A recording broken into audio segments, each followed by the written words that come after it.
A gente conversa agora com o Felipe Salto, economista-chefe da Warren Investimentos. Felipe, seja bem-vindo à nossa programação. Uma ótima tarde a você. Boa tarde, obrigado pelo convite. Felipe, apareceu para mim um artigo teu publicado nesta tarde falando que para a economia 2027 começa agora. Como é que está esse 2027? Começamos com o pé direito? Pois é, olha, nós fizemos as contas a partir desses anúncios que o ministro Haddad fez entre ontem e hoje, depois do diálogo com o Poder Legislativo, as lideranças, etc.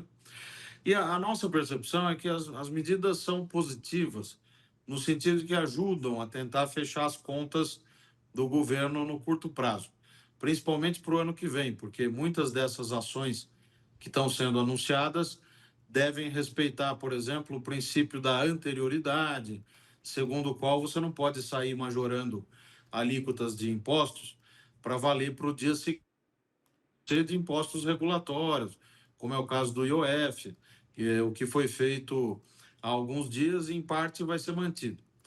Agora, é preciso ter calma, porque os detalhes ainda vão ser divulgados.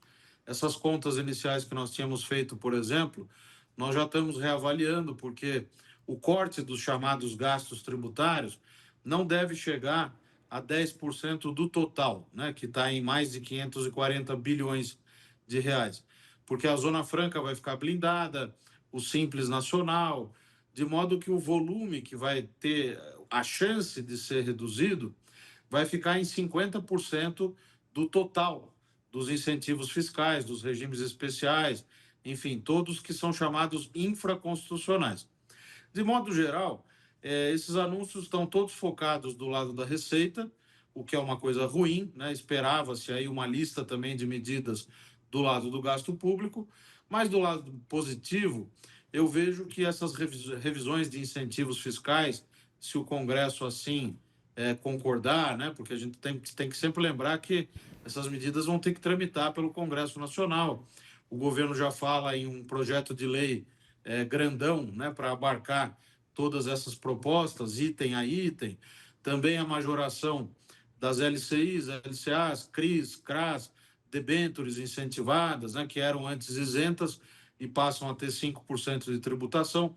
Tudo isso vai ajudar a recuperar a receita.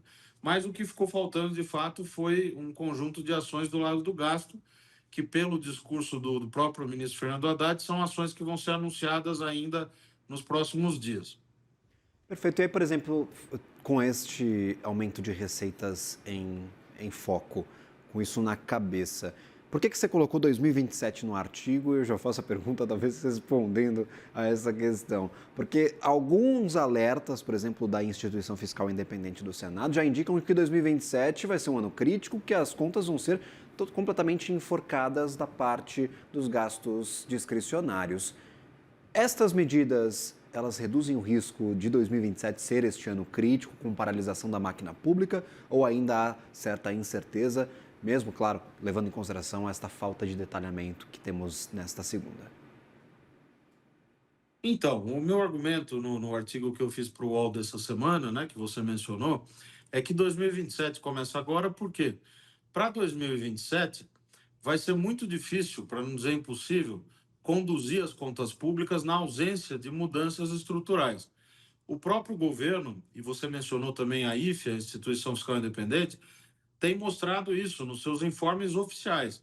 Veja que o governo, no projeto de lei de diretrizes orçamentárias, ele mostra que já para o ano que vem, as despesas que a gente sempre considerava como livres, né, as discricionárias, elas vão estar num patamar historicamente baixo.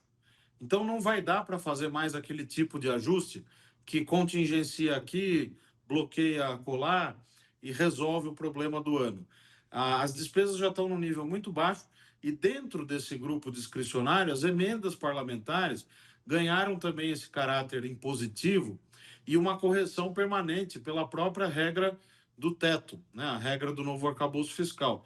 De modo que essa situação é uma situação limite, como a própria instituição fiscal independente vem dizendo, é uma situação de estrangulamento, né, das contas públicas que precisará ser melhor endereçada.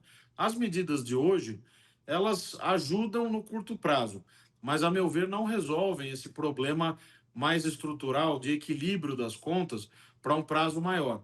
A arrecadação aumenta, sim, você tem um potencial de fazer um resultado primário um pouco melhor, né, por conta das receitas, mas o problema está longe de ser resolvido quando a gente entende que a questão central é recobrar as condições de sustentabilidade da dívida pública. Para isso vai ser preciso mais, né? Vai ser preciso fazer também um conjunto de ações do lado do gasto público. Saltou quando a gente olha, por exemplo, para os esforços que estão sendo promovidos pelo Congresso e pelo governo. Algumas propostas surgiram nos últimos dias. A gente discutiu aqui em jornais, tem informação de bastidor, o próprio presidente da Câmara já sugeriu algumas. E aí tem, por exemplo, desindexação dos reajustes do piso da educação e do piso da saúde, desvinculação do salário mínimo de benefícios sociais, cortes maiores, por exemplo, em benefícios tributários, mesmo que isentos ali de qualquer alteração. Zona Franca de Manaus, Simples Nacional, Cesta Básica, esses parece que não vão ser mexidos mesmo, ficaram de fora dessa primeira conversa.